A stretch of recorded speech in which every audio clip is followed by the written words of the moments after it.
Zehr show. Today's date is October 28th, 2022, and we're coming to you live from the Rising Eagle Studios here at the Warrior Healing Center. Every time I come in the studio, there's always something new. They got all these nice fancy lights. It's kind of like Halloweenish in here or something to me a little bit.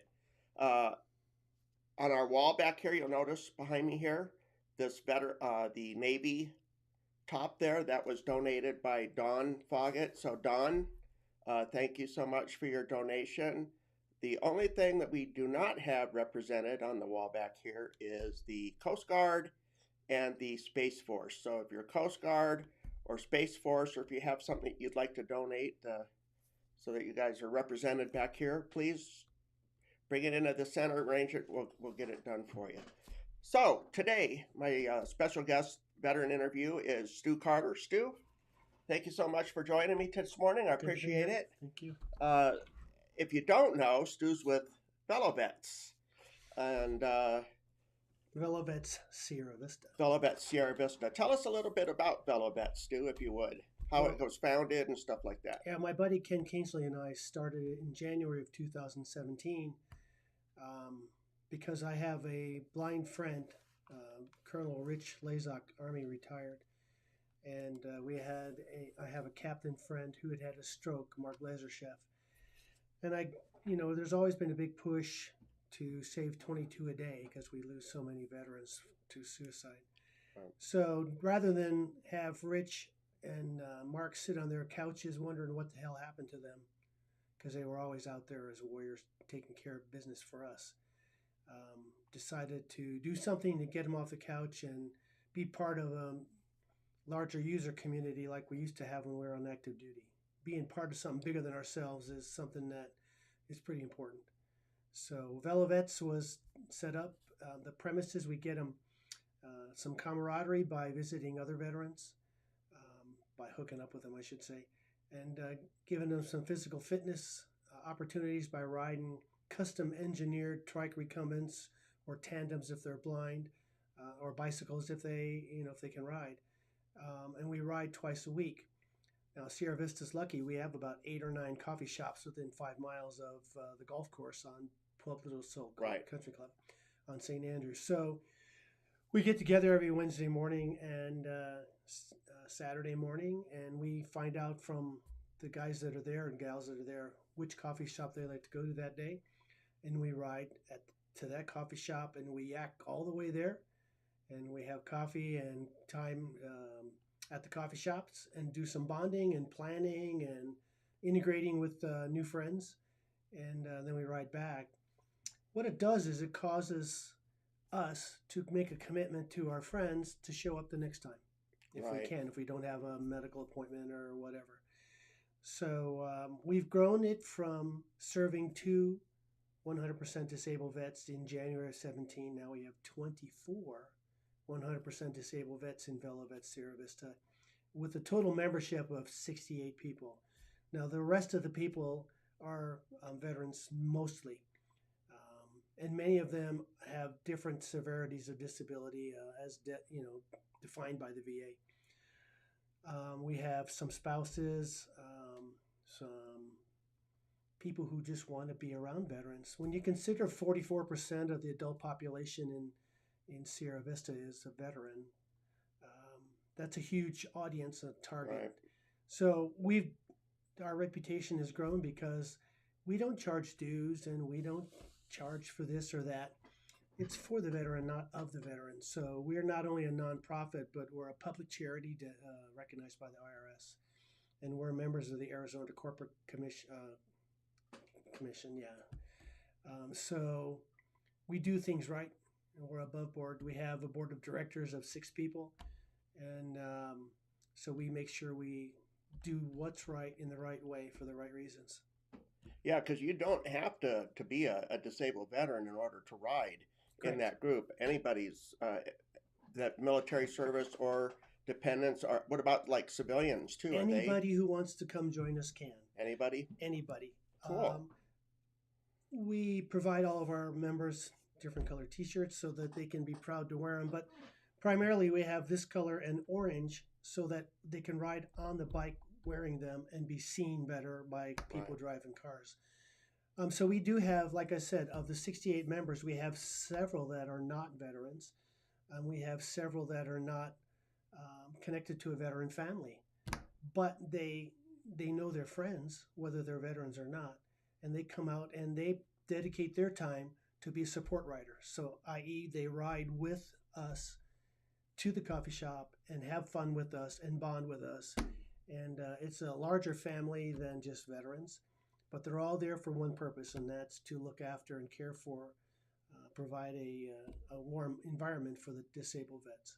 Some of the stories that I remember that you've shared with me over the times uh, that I found very inspirational was that you have like one veteran that rides with the hand trike.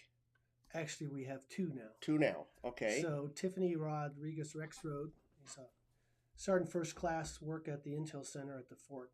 And her story was that she got run over by a pickup truck one day when she was crossing at a crosswalk to go work out at the gym at the base she was assigned to, and totaled the truck because it hit her right smack in the middle of his radiator. Totaled the truck, but she was recovering in hospital for over a year. Wow. So she can't really run. She has a brace on her leg. I believe it's her left leg. So she got herself through various veteran organizations a hand cycle. So she rides like this while we're pedaling. And she's a beast. She's a small person, but she's got big guns because she Yeah, I does can that. imagine. So she's got quite a story on her own, right? She's been to the Army Games and the Warrior Games and come away in the Wow. last couple of years with 13 or 14 medals. Um, she races her hand cycle and wheelchair. So she's quite a beast. I think she just did the Army 10 miler a few weeks ago in Washington and got first place in hand cycles for ladies. So that's pretty awesome. It is very. Then we have Mary. I'm escapes me her last name, who has a prosthetic left leg, and we hooked her up with a trike recumbent. We found that when she pedals, the prosthetic rubs on the front of the seat she's sitting on, so it causes discomfort. She worked with the VA through COVID for about a year and a half trying to get a hand cycle. So we had her borrow one last year for the Veterans Day Parade from the VA in Tucson, and she rode it and had a great time.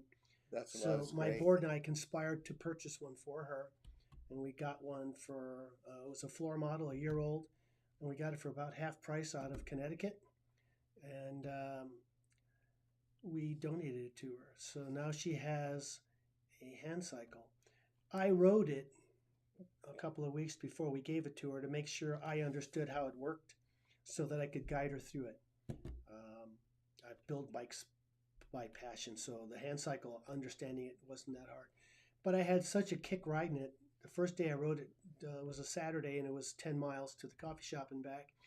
And I just had such a great time that I asked my wife if I could buy one. So I now own a hand cycle because I ride with two other hand cyclists when they come to our rides.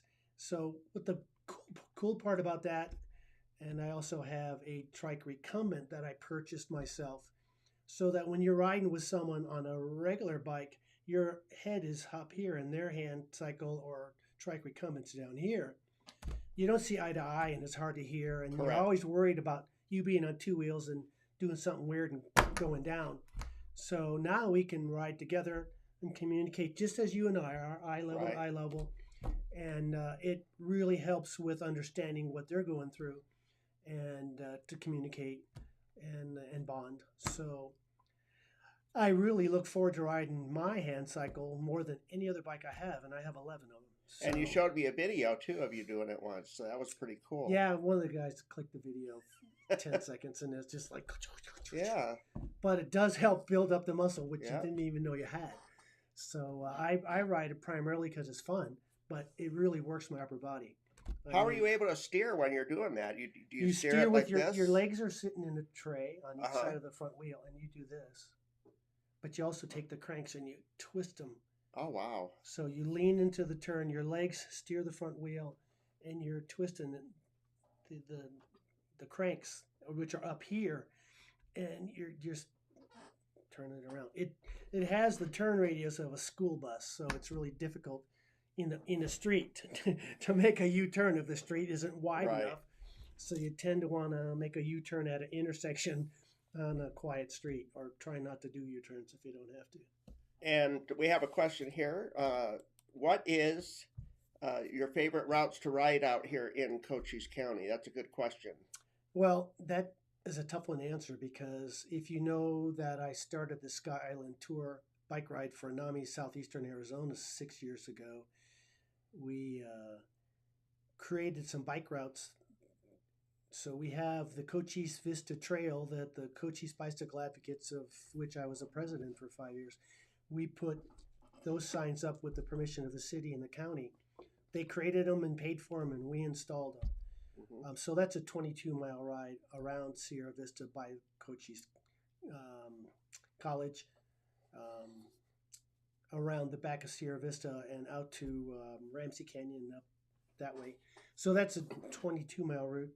But we also do the 62-mile route through Hereford up to Mule Mountain in Bisbee, over the top, and then back down in. And so it's a metric century, 62 miles, and I really like doing that. But probably my most favorite ride in the state is climbing Mount Lemmon. Wow, that's got to be tough, because that's going what? How many miles you go up on that? 26 miles from the start to the top, and you start at about 2,000 feet, 2,200 feet up, and you hit 8,000 feet twice on the way up to wow, Summerhaven. Wow, so that's fun. That's got to be grueling, don't you think, a little bit? Or it's fun. I like going fast downhill, so I struggle Yeah. through the uphill. But I've lost a lot of weight, because I know that pulling extra weight up a mountain is counterproductive. So I'm 6'1", weigh 170 pounds, and I can climb really well now. I used to weigh 210, but I was a sprinter, so my body's changed. And some of the other great things that you've done with the organization is there's a bike ride that you guys do yearly that's quite a distance, right? I'm really pleased. My background goes back to, in cycling, goes back to after I played football for the Air Force. And back in '87, I tore the right knee up. The ACL and the MCL just ripped it off in playing football. And so what position did you play? I got to ask. Tight end. Tight end, okay. So I was in Holland at the time, and everybody rode bikes. And it occurred to me that if I had a bike with a seat high enough that I could get my foot to go around the pedal stroke without bumping off the seat, that I could strengthen the knee. And 5 years later, I won the U.S. National Military Time Trial Championships in Europe. Wow. So I'm a former national champion. So I like riding. I took to it like a duck in water. I never had a bike as a kid for more than a week. My father said in third grade I had a bike and it was stolen, and I don't remember it. So when I was 35, I bought my first bike. That's when I ripped up the knee. So that was back in '87 that I broke the knee up. I won the championships in '92, and then I got reassigned to the States, to Offutt Air Force Base in '94, and rode with the Air Force recruiters across Iowa at a ride called RAGBRAI, the Des Moines Register newspaper's annual great bicycle ride across Iowa, RAGBRAI. And I rode with what was the nascent Air Force cycling team, there was 23 of us with the recruiter. We then created a nonprofit and formed what's known today as the Air Force Cycling Team. Back in the day, we were called Team Aim High because that was the Air Force slogan. So you were active duty at the time? Yeah, I was. Okay. I was a major when I started with it, and I ran it for 5 years, and I was a lieutenant colonel when I retired. So yeah, cycling is kind of important to me.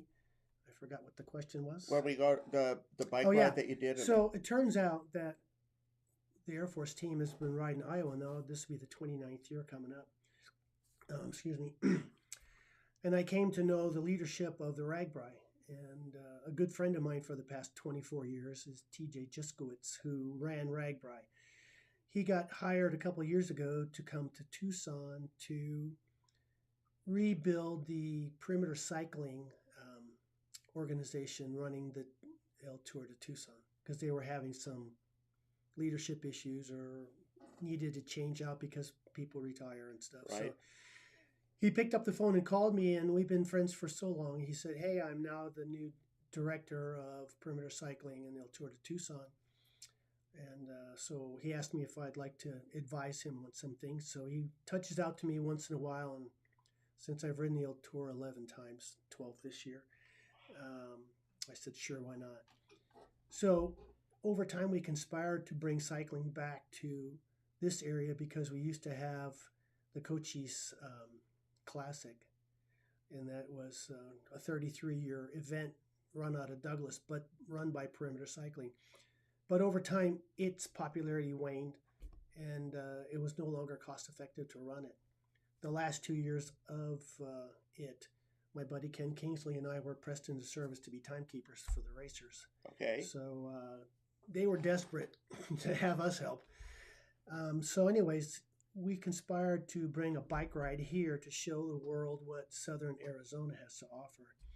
And you all know the reason why we called the Sky Island Tour the Sky Island Tour is we have these sky islands, which are mountains that pop out of the sea of sand that are their own ecosystems. So the idea of bringing people out here to ride a bike and see them from where the sand is, which is where we're surrounded by mountains, was a cool idea.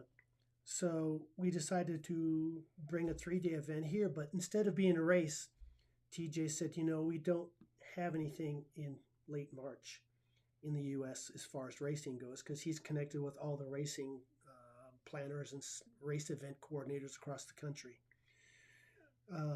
He said, so why don't we have a 3-day non-race here in Sierra Vista, and everybody who lives in the snow belt will jump on the opportunity to get away from the snow, ride in the sun and the warmth, and prepare for the rest of the year. So we did it on the 25th and 26th and 27th of March this year. We had just over 700 people come from 34 different states. That's a great turnout for it being from 34 states. Yes. And Canada. So everybody had a great time. I'm kind of bashful, so I only talked to about 300 of the 700 riders this past March.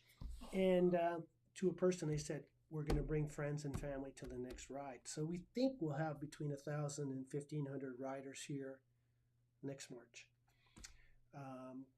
The good part about the event is Sierra Vista has about 1,200 hotel rooms. People came with their fifth wheels and their mobile homes as well, and they were parked out on the other side of Veterans Park. But it brought about $1 million to Cochise County. Wow. For that 3-day event. So there were a lot of RVs down in that area too that they had. So I said RVs and fifth wheels, yeah. So it's a good thing. It's promoting cycling. It's promoting our community, bringing money into our community. And so it's a win-win for cyclists, and it's a win for the county and the city as well. And another event that you had talked about me with in the past was the one that I think it was like in Iowa or... That's the RAGBRAI, the Register's annual Great Bicycle Ride across Iowa. So VeloVets, I've taken 3 groups of VeloVets across. We went in 2017 with myself and Rich Lazak and Mark Lazarsheff. So we rode the tandem. You rode your tandem, I remember that, yeah. So Rich and I rode the tandem 411 miles, I think it was that year, over 7 days. And Mark rode 3 days, about 10 miles a day. And we were part of the Adaptive Sports Iowa group, hosted by the Iowa Farm Bureau. And so they take about 60 disabled people with their support members, and they house them as we go across the state and move their gear every day. And it's quite a nice family. So we had a great time in 2017, and I guess they liked us and they invited us back. So we went again in 19 because I can't do it every year. I just logistically I can't pull it off every year. But so we went again in 2019. Rich was not able to go because of some medical surgeries. And then Rich and I again rode it in 2021. So we had a blast. And even a couple of our riders, Tiffany went this year on her own dime and hooked up with Adaptive Sports Iowa and rode. So she rode one day 100 miles on her hand cycle, and average 10 miles an hour. She's a beast. So remarkable. We have remarkable people in our organization who deserve someone helping them have a good time. And when I see the joy in their eyes when they accomplish something they thought they'd never even get a chance to do, that just lights me up. I like it. That's my payback. The thing is, I tried it once, as you know, and I got it in my head, oh, I can't do this. And that's a self defeating attitude. And I know, right? It is. But I think that if I really encourage veterans or non veteran, but if you're sitting at home and you're really interested in biking, I highly recommend getting with fellow vets. There's no membership fee. Is that correct? No Nope. membership fee. It's a great group. You get together. You could do these weekly rides. I know a couple of the people that are participating in it. Beverly and I forgot the other gentleman's name right now. But like you said, well, there's 68 of us. Right. When they complete that ride, though, it's that I don't know. It's hard to describe, but you could see it in their eyes that they've accomplished something that they thought maybe they couldn't have, or well, yeah, and also they find out they're not the only ones that are dealing with that are struggling with little demons. Nobody could look at me and realize that I'm 100% disabled, but there's something screwed up in here. So I have a short-term memory loss from traumatic brain injury. And so that causes me to forget people's names unless I read them. And I go, oh, I can remember that, maybe. So I've known friends that I haven't seen for a long time. And all of a sudden, I can't remember their name. I obviously remember them and all the things that we had done together and when we met and all that. But that's one of my frustrations. But everybody realizes they're not alone. And just like when we were in the military and looking after each other during Vietnam, or when I was combat vet in Desert Storm, we looked after each other, and now we look for people who have similar backgrounds so that they can kind of have some empathy for some of the crap we put up with in our own heads or with the VA or whatnot. So it's an eye-opening opportunity for all of us to realize we're not alone, and we get to be part of something that's fun. And it's bigger than us, and it's beneficial because it helps provide us an environment where we can work our interpersonal skills, physical fitness, have great coffee or not if you don't drink it, and spend time with others. And you do form a bond, just like we have. Right. And so even if you're not on a bike ride, you can always pick up the horn and go, hey, can you help me out? And that's what we do. I mean, we've driven dozens of people to Tucson to a whole bike store to have their trikes either purchase them or repair them or whatnot. So, we're committed to each other just like we were when we served.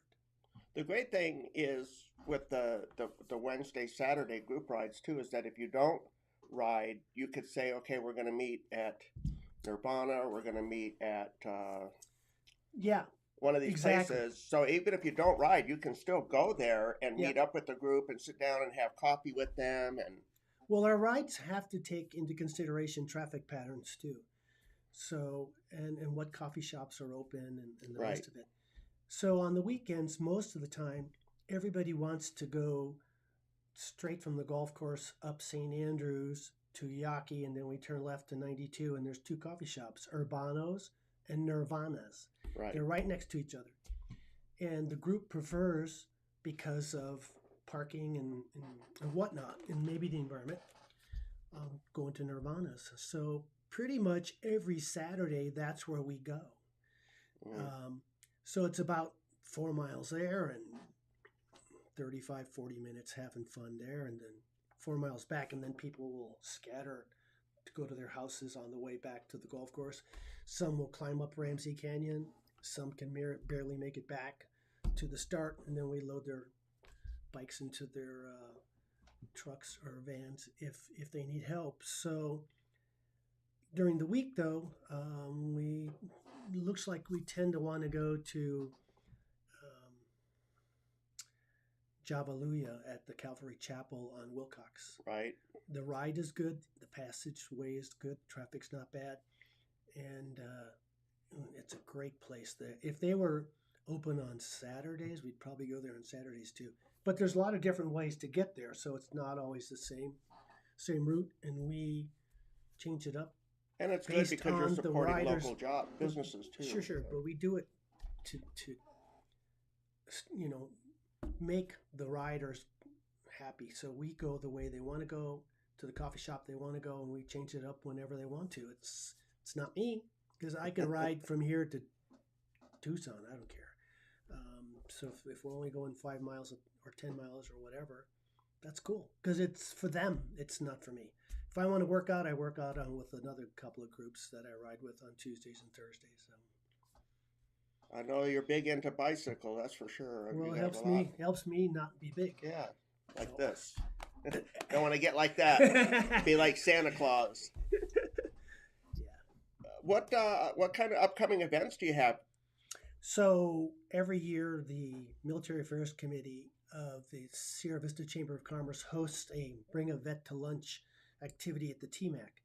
And this year, which is the 2nd of November, next Wednesday, VeloVets has purchased 32 meals. So we have Good. the money we raise plunked $1,000 down to the chamber to have 4 tables, 8 tops. So we have 32 seats. And then also SSVEC has offered us half of their tables, so that's 4 more seats. So we have 36 seats. We have 35 bodies in them so far. We have the honor and distinction of having Jerry Consiglio and his wife Nancy to be with us at our table. He's 99 years old. In fact, he'll drive there with his wife in the car. And he's the oldest veteran who attends, and so he cuts the cake with the youngest soldier that attends. And it's at the TMAC or Thunder Mountain Activity Center with the military. So if anybody who wants to go hasn't got a ticket, instead of going there and trying to spend $35 to have a buffet, go to the Chamber of Commerce office, and if you're a vet, they will give you a free ticket that's been paid for by other activities that have sponsored tables. Right. So I encourage you to go down there and visit with other veterans that are there. Come to meet some of the VeloVets members, and because you probably know 1 or 2 of them already, and maybe you'll want to join it too.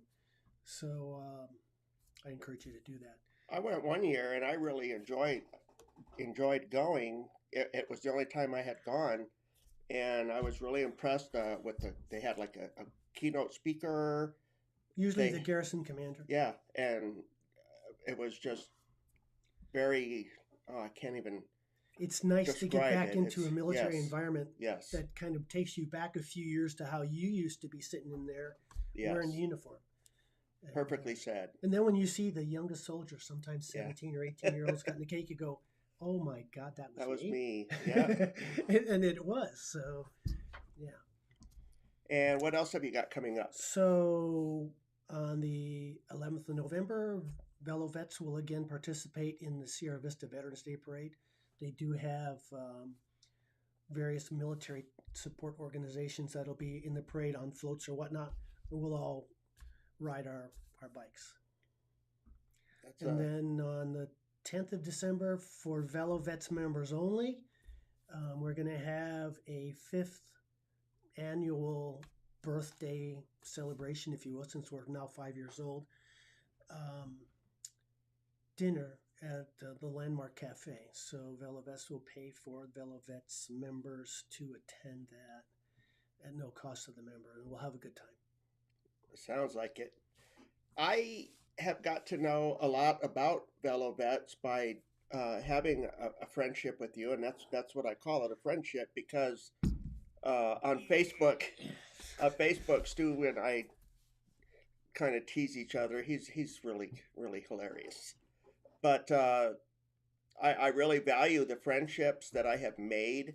not only through the Warrior Healing Center, because you do have an office through the center here. Is that right, if I remember? Yeah, I was pleased to accept an offer to have a room here for Velo vets.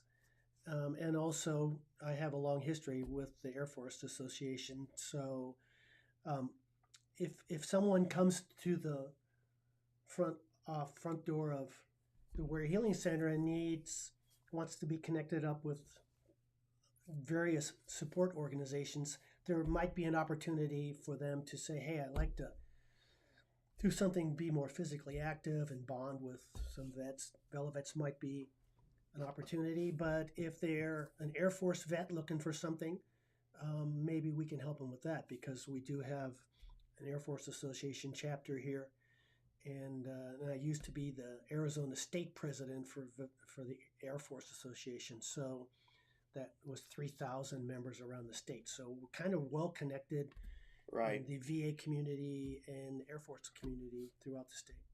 And that all those contacts, that closeness, that connectedness that you have with all these organizations, it benefits other people thanks to you. Because what I'm trying to say, I'm not saying it correctly, is that you set an example or you set a goal.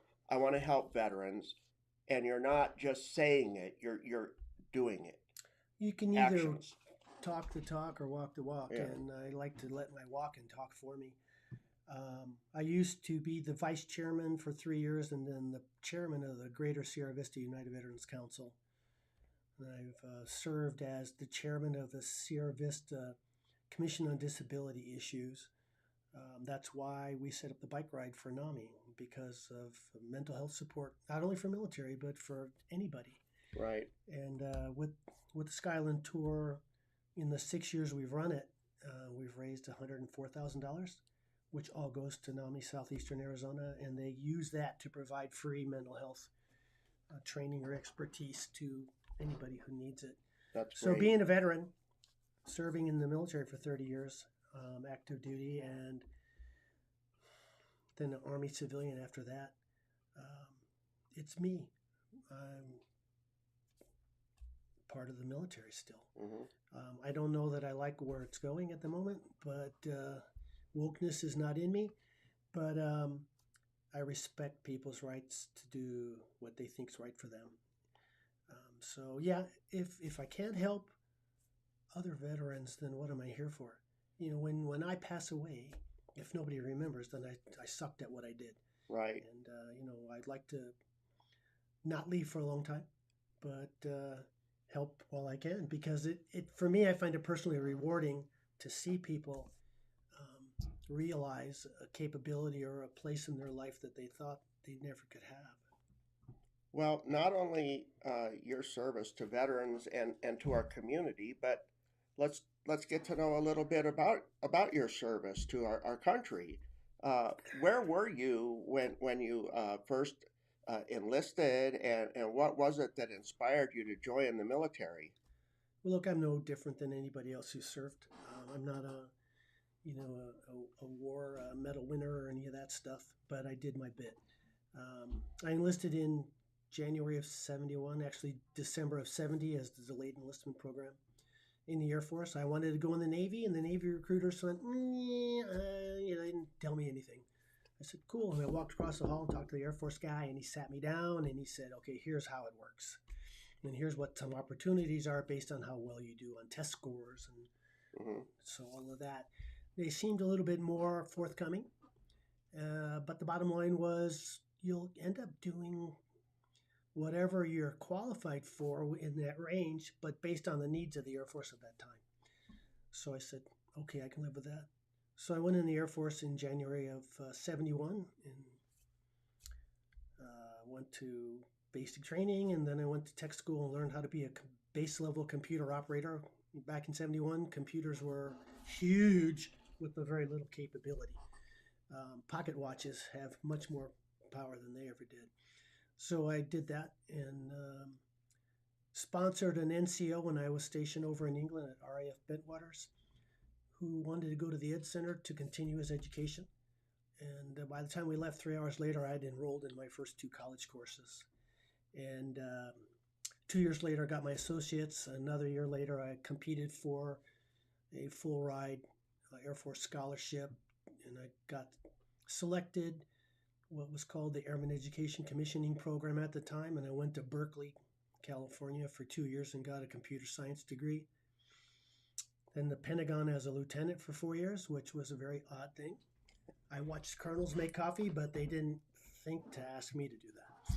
So I carefully never wore my fruit salad on my shirt, showing that I was a Mustang, and I just got my job done. And I learned a lot about leadership. The NCO leadership style is a little bit different than what the officers think how you should lead. So I learned that. So when you first went in, you went in as enlisted then? Yeah, I was an NCO for 9.5 years. Oh, wow. And then got commissioned on the 1st of July of 1980.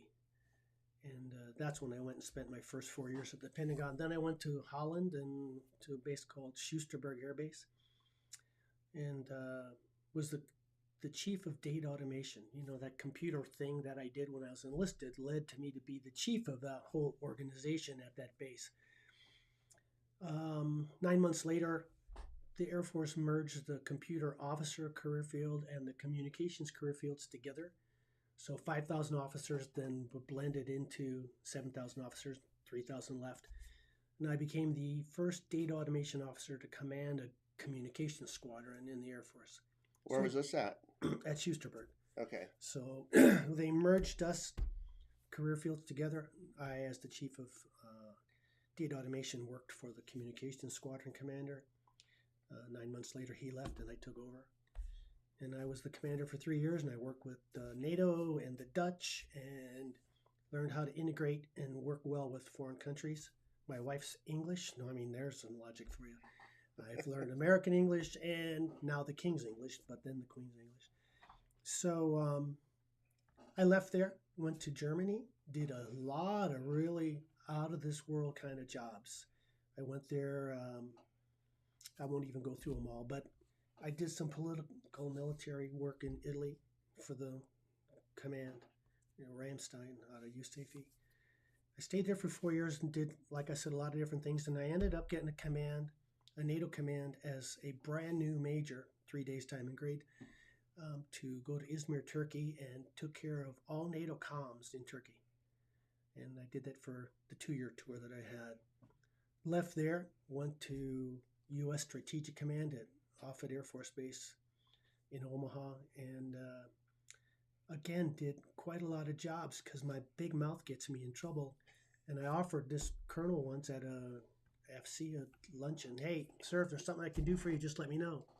2 weeks later, they pulled me out of my job where I was in charge of software maintenance for the Strategic Nuclear Weapon Program. So when we had to do route planning for how nuclear missiles would go, and these are strategic, not tactical, long range. I was moved out of there and I was put into the Chief of Staff's office as replacing a Navy 05, and I was a 2-year in grade Air Force 04, and became what's known as the Command Secretariat. And I owned the information flow across the command and made sure that all the admirals and generals in their appropriate locations would hack off on different policies that we're going through before they went to Sync Strat, the Navy 4-star, for his approval and release, and working with the president on that kind of stuff. So I did that, got picked up for Light Colonel, got promoted a couple of years later, and then went to Scott Air Force Base, was the deputy for managing, I don't know how many billions of dollars to rebuild communications infrastructure for the whole Air Force in the U.S. So I did that for a few years and then said, bingo, I hit 30 years. I didn't want to wait around 2 years to pin on full colonel, and then have to word for 3 years later, longer, just to have it on my bumper. Biggest fear was I'd been in for 30 years and I would never have control over my assignments. I think I would end up in Korea and then never see my kids graduate from high school. That was important to me. And that's what happens to everybody who stays in long enough. Your kids need to have you around. And I was always deploying or TDY or always Right. working 24/7 on the job. So my wife raised the kids. She did a great job. Um, so I said, okay, pop smoke, and got out in February '01. And then 9/11 happened when I was riding my bike in Omaha. And I got inspired to apply for Air Force civilian civil service jobs. And then they hired me to go to Izmir, Turkey. No, scratch that. They hired me to go to Cairo, Egypt. And I was the senior IT guy for the federal government in Egypt. Oh, wow. I went there on a 2-year tour to rebuild the IT infrastructure for the Egyptian Air Force, all their logistics tracking for aircraft spare parts from all their services. And I had 40 million US dollars to make sure they didn't blow it. And they were great people, great leaders that I worked with. And I was attached to the embassy. I built a strategic plan. It took me about 6 months to scope out what was really going on around the whole country at their different depots and how they managed stuff, and to understand their computer software and how they managed it. And I built a strategic plan and took it to the Office of Defense Cooperation at the embassy, an Army 2-star in charge. And he studied it for a week or so, called me in and said, hey, you're the first program manager that we've had in 23 years who is doing more than collect a paycheck from behind his desk.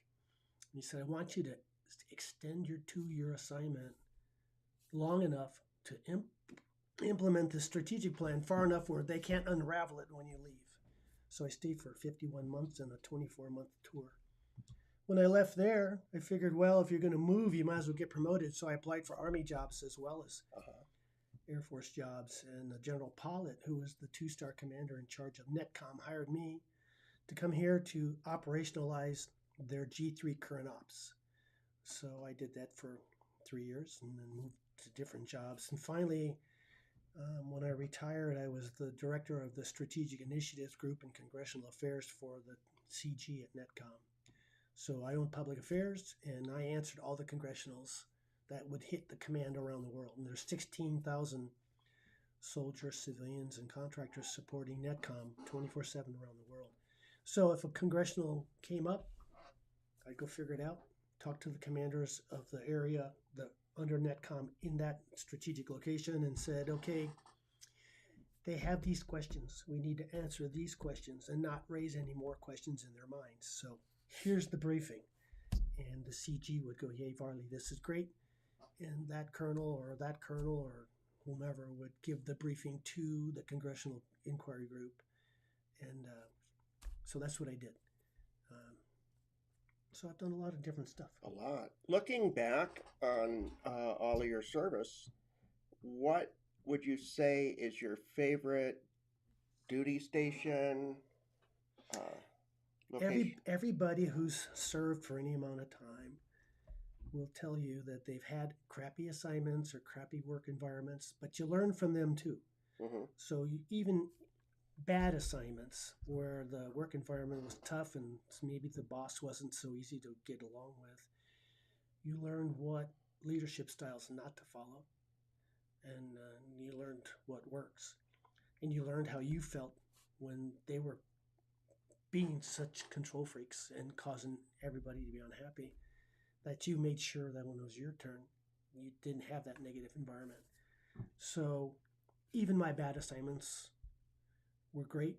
That's a good attitude. And I think the best assignment I had was when I was E4, stationed at RAF Bentwaters as a computer operator, systems analyst, and I met my wife.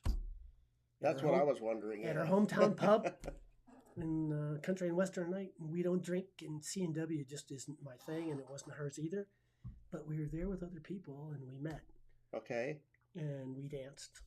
And then the next Friday she came back, and so did I. And so we've been married 49 years, coming up for 50. Congratulations. She's got the patience of a saint, because I'm not that easy to live with.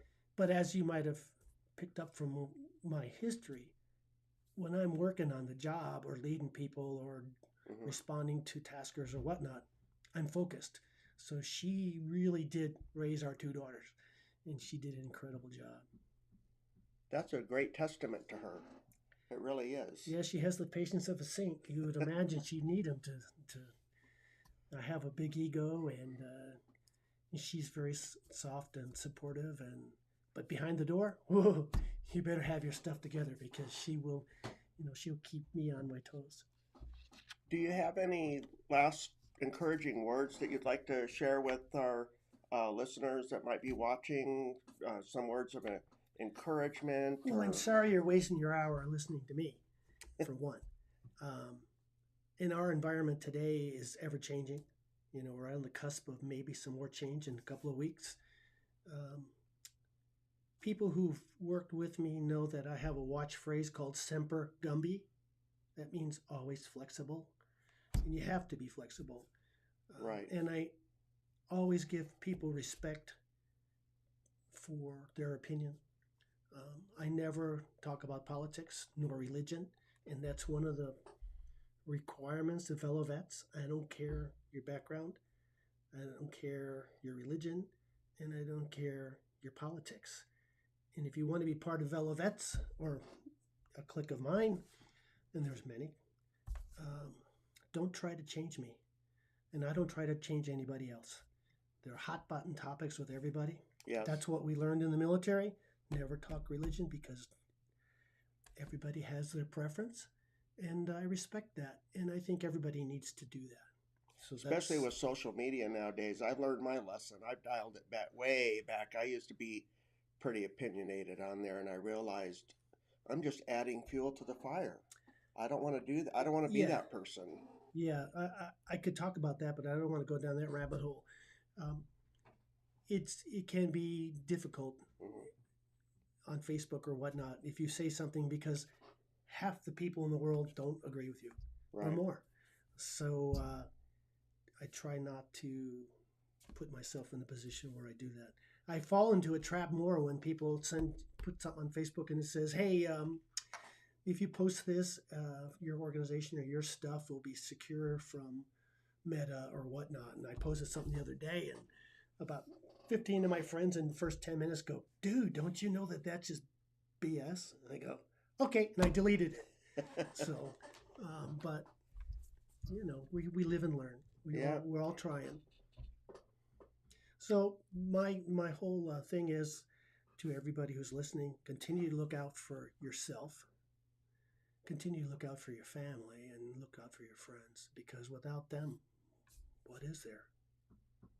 And I do think that getting up and getting into like maybe cycling is not good, not only for your physical health, but it's also good for your mental health. Yeah.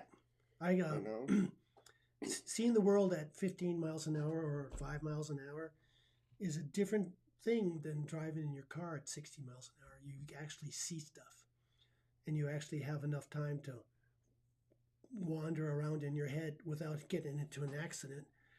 But clear your head, create some endorphins because of the physical activity, deep breathing of the clean air. That's why I like to live here. Does a lot for your body and your soul. So there's some benefit to being out there on a bike. And if anybody wants to get any information on Velo Vets or contact you, how would they go about that? Well, on Facebook, if you use it, Velo Vets Sierra Vista is on Facebook. Okay. And then we do have a website called Velo Vets Sierra Vista az.org. Okay. And that's Velo Vets Sierra Vista in Arizona. And it talks about on this Facebook and on Facebook, we publish every Wednesday and Saturday pictures of, I usually do a little group photo in the parking lot, and then pictures of the various members at coffee shops. And typically I'll go in and say who's, on each picture, who's who and where we are, what coffee shop. And then those pictures get cherry picked and put onto our website as well by Kathy Bonacor, who is a member of my board, but also is our webmaster. So she does a great volunteer work to do that. So the website also talks about our mission statement and that we are a nonprofit and a public charity. And it has pictures of people that ride. It tells you our story. It talks about some of the events that we've done, and sometimes forecast the events we're going to do. Of the 68 members I have in our group, I have their email addresses and their phone numbers, and we text and we email information about events. I've learned not to put too many events on the same email because they'll read the first paragraph and scrap the rest of it and not remember that there was other things going on too. Yeah. So. And I learned not to hit reply to all. In an email, I go, do not hit reply all, because there were like 68 addresses on the email. And guess who did it? And I went, guilty. Duh. He said, well, that was at the bottom. I read the first paragraph. I didn't. Yeah, there you go. Guilty, right? That's just what you said. It reaffirmed, just like when we were in the military. Tell them what you want them to know in the first 3 sentences, and that's it. So, yeah, we have fun, as you can tell. And that's what it's all about. Well, Stu, thank you so much for coming in and talking with us today. I really appreciate your time. Thank you for allowing me to fill this 1 hour that obviously couldn't find somebody else to talk. And then with Kathy Goodman, what she'll do in the description of the interview, I'll get the link from you again and pass that on to her just so we can make sure to get that up there in the header so that they will be able to contact you or go to your website. So I have a couple of announcements here I want to read real quick. This is the card with that information, All right, great. Thank you. I'll pass that on to her. Okay, some of our events that we have coming up here at the Warrior Healing Center, starting tomorrow at 1600 hours and going to 2000, is the Veteran-Owned Business Spotlight Halloween event, and that's going to be at Ruby's Divine Chocolates. So make sure to wear your costumes. Bring your jack-o'-lantern. Can win some prizes and meet some of your local veteran-owned businesses.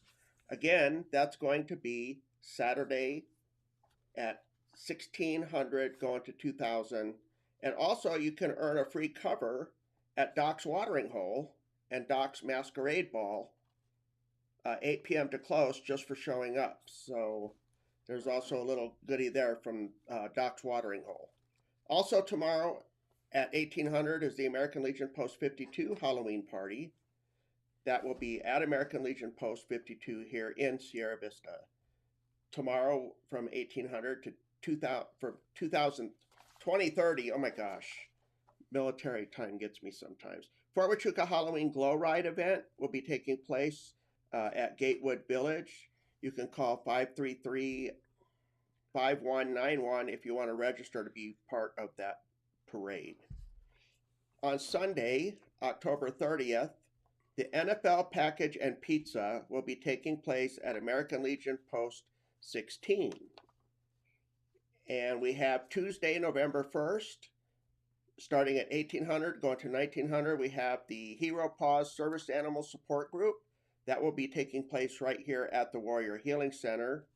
And Wednesday, November 2nd, starting at 10,000 and going to 1630, we have the 10,000. It's 1000. 10 a.m. 10 a.m. I know. Anyway, starting at 10 a.m. and going until I just sometimes I blow that.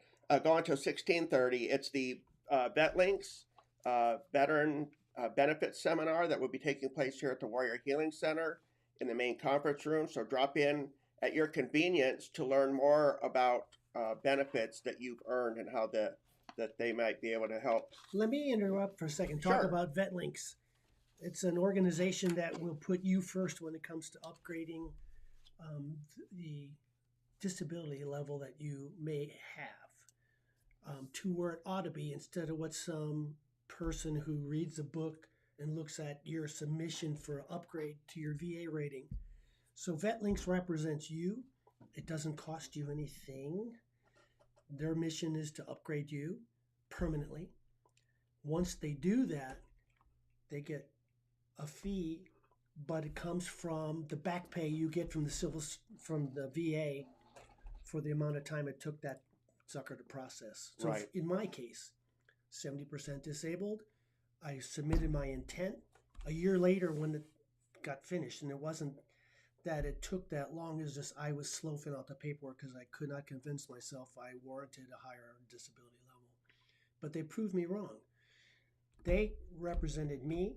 They sent me to a VA certified doctor locally who validated my submission.